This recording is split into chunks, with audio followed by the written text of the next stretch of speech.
날씨가 많이 쌀쌀한데 이 새벽도 변함없이 하나님 앞에 나와서 기도하고 또 말씀으로 하루를 시작하는 우리 성도님들에게 3절 마지막 부분에 보면 주는 나의 피난처시여 원수를 피하는 견고한 망대라고 이렇게 고백하고 있잖아요. 견고한 망대가 되어주시는 하나님이 오늘 여러분과 함께 하시기를 주님의 이름으로 축복합니다.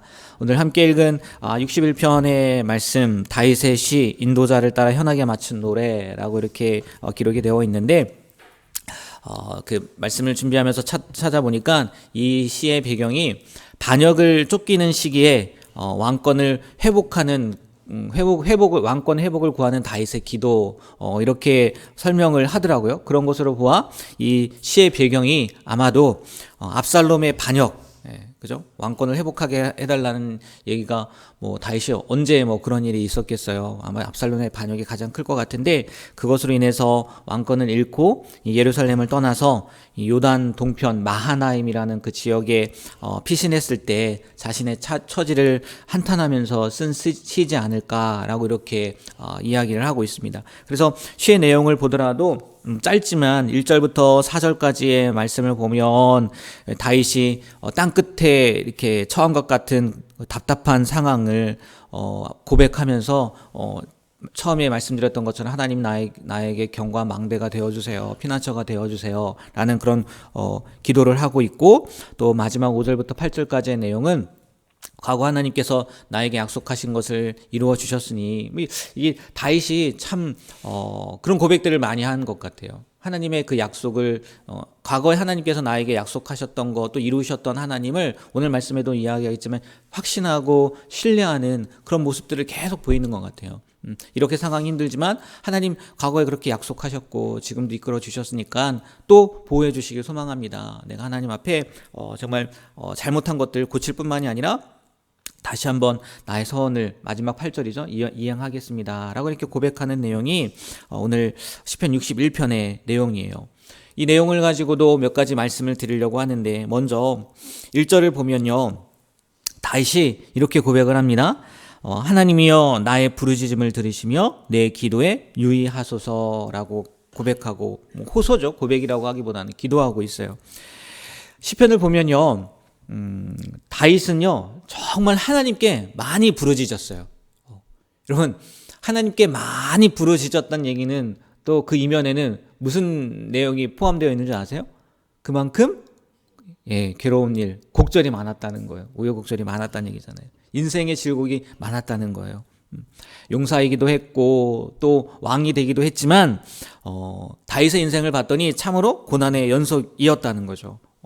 대적들의 위험뿐만이 아니라 특별히 오늘 61편의 말씀이 압살롬을 피해서 위급한 상황에 쓴 시라고 하니 여러분 그 상황을 한번 생각해 보세요.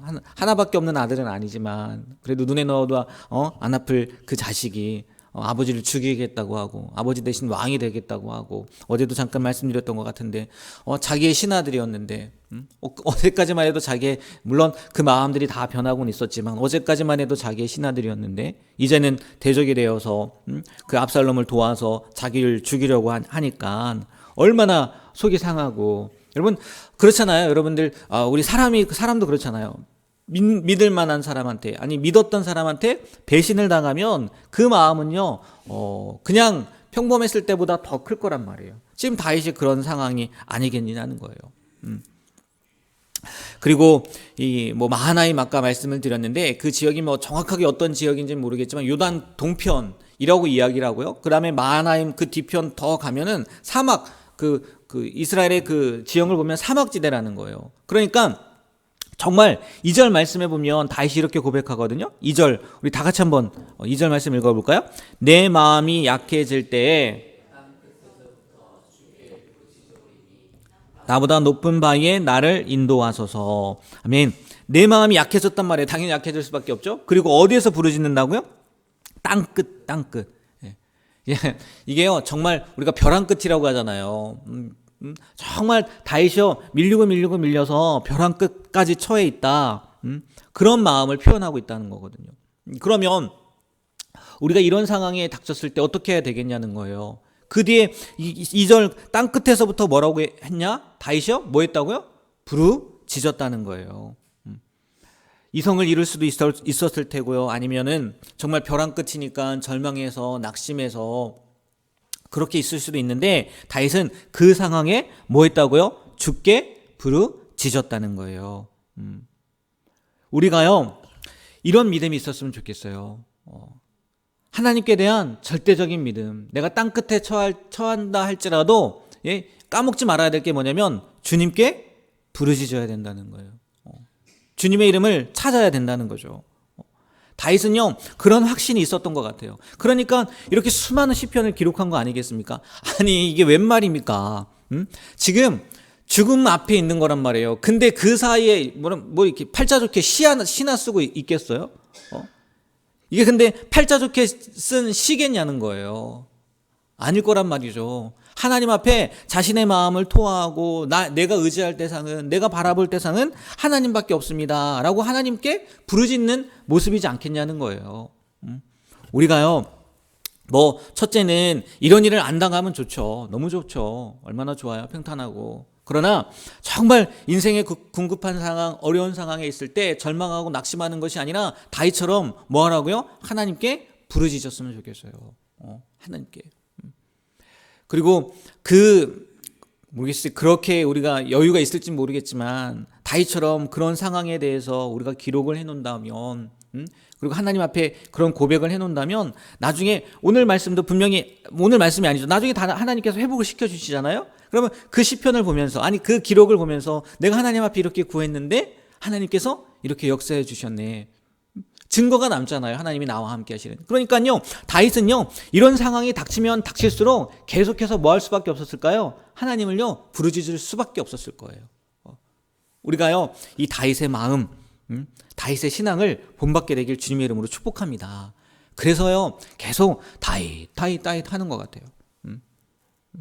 그냥 우리도 다윗 하는 것만이 아니라 다윗처럼 다윗의 신앙을, 다윗의 믿음을 다시 한번 본받는 올해가 되길 주님의 이름으로 축복합니다. 네, 3절 보십시오. 주는 나의 피난처시요 원수를 피하는 견고한 망대이심이니이다. 절망 가운데 있지만 벼랑 끝과 같은 상황이지만 하나님께서 보호해 주시고 하나님께서 나를 지켜주실 것이다 라는 그런 확신이 내포되어 있는 고백 아니겠습니까? 맞아요 여러분. 우리는요 하나님 안에 있으면요 절대적으로 안전하다는 것을 기억하셨으면 좋겠어요. 아무도요 하나님 안에 있는 자를요 해할 수 없다는 거예요. 예전에 그런 말씀 드렸잖아요. 우리가 하나님이 내 편이 되시길 원하는 기도보다 뭐가 더 중요하다고요? 내가 하나님 편에 있는 거, 하나님 안에 있는 거, 그게 훨씬 중요하다는 거죠. 그러니까 늘 하나님 안에, 하나님 편에 거하게 되길 주님의 이름으로 축복합니다.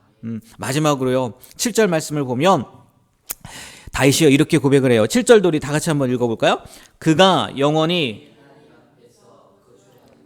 인자와 진리를 예비하사 그를 보호하소서라고 간구하고 있어요. 고백하고 있어요. 근데요 이거를요 바꿔 생각하면 이렇게 해석이 된다는 거예요. 어떻게 해석이 되냐?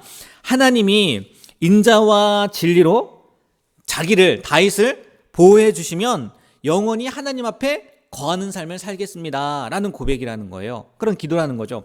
그러니까 바뀐 거예요 지금. 그가 영원히 하나님 앞에 거주하리니 인자와 진리를 예비하사 그를 보호하소서 이렇게 표현이 되어 있잖아요. 근데 바꿔서 생각하면 하나님이 인자와 진리로 우리를 보호해 주시면 하나님의 인자와 진리로 우리는 영원히 하나님 앞에 살겠습니다. 우리가 아니죠. 다윗이 그렇게 고백을 하는 거예요. 다윗이 이런 왜 고백을 하냐면요. 지금 하나님의 보호 가운데 있는 거예요? 아니면 떨어져 있는 거예요? 떨어져 있는 거예요. 엄밀히 말하면. 왜요? 압살롬의 반역으로 인해서. 근데 가만히 생각해 보세요. 압살롬의 반역이 왜 일어난 거예요? 왜 일어난 거예요? 다윗이 밧세바를 범한 사건에 이어서 하나님께서 그 범죄로 인해서 징계하신 거잖아요. 징계. 지금 이 상황 가운데서 다윗이요 하나님 앞에 하나님이 인자와 진리로 나를 보호해 주시면 내가 영원히 살겠습니다 라고 이렇게 고백을 하는 거거든요. 근데 가만히 한번 생각해 보세요. 여러분 하나님이요 다윗뿐만이 아니라 우리를요 왜 불러주셨겠어요? 왜? 하나님 안에서 살게 하려고 부르신 거 아니에요? 명확하잖아요. 우리를 하나님께서 불러주신 이유는요, 하나님 안에서 살게 하려고 불러주신 거란 말이에요. 그렇잖아요. 근데 지금 다윗이요, 왜 그런 고백을 하는 거예요? 이미 하나님 안에 살고 있었는데 이제 떨어졌다는 얘기잖아요. 그래서 다시 한번 하나님의 인자와 보호를, 인자를 요구하는 거잖아요. 구하는 기도잖아요. 왜 그렇게 된 거예요? 범죄함으로 말미암아 그런 거잖아요. 범죄함으로. 여러분, 우리는요, 하나님 앞에 구원받은 백성이에요. 하나님이 선택한 백성이에요. 그러면 그걸로 말미암아 우리는요, 늘 하나님의 보호하심에 있는 거예요. 인자와 진리로 우리를요, 하나님 안에 살게 하기 위해서 우리를 부르신 거란 말이에요. 근데 그렇지 못한 상황이 닥쳤다? 하나님이요, 우리를 내쫓으신 거예요? 아니에요. 내쫓으신 게 아니에요. 우리가 하나님 앞에 범죄함으로 말미암아 하나님의 징계나 아니면 우리가 스스로 하나님을 떠나 있는 거죠. 다윗이 이 고백을 통해서요, 다윗도요, 분명히 하나님께서 다윗을 선택한 이유가 뭡니까? 하나님의 마음에 합한 왕, 그리고 정말 하나님의 뜻대로 이 백성을 다스리게 하고자 하나님께서 선택했잖아요. 근데 그의 범죄로 말미암아 지금 징계를 받는 상황이었고, 그 징계로 인해서 다시 한번 하나님 앞에 기도하는 거죠. 무슨 얘기를 드리고 싶은 거냐? 여러분, 하나님, 만일 우리가요, 하나님이 우리를 택하시고 우리를 구원하신 목적에 부응하지 못하면요, 우리도요, 하나님 앞에 뭘 받을 수밖에 없는 존재예요? 징계를 받을 수밖에 없는 존재예요. 그리고 징계를 받으면요, 우리는 또 고통으로 이어지는 거죠. 당연히 징계로 말미암아. 이렇게요, 하나님의 말씀에, 하나님의 뜻에 부응하지 못하면요, 우리도요, 다윗처럼요, 이렇게 기도할 수밖에 없는 거예요. 다시 한번 하나님 보호해 주세요. 하나님 나를 좀 하나님 편으로 인도해 주세요라고 기도할 수밖에 없는 거예요. 그러면 그 일이 일어나지 않게 하기 위해서는 어떻게 해야 되는 거예요? 간단한 거 아니겠습니까? 간단하진 않죠. 예?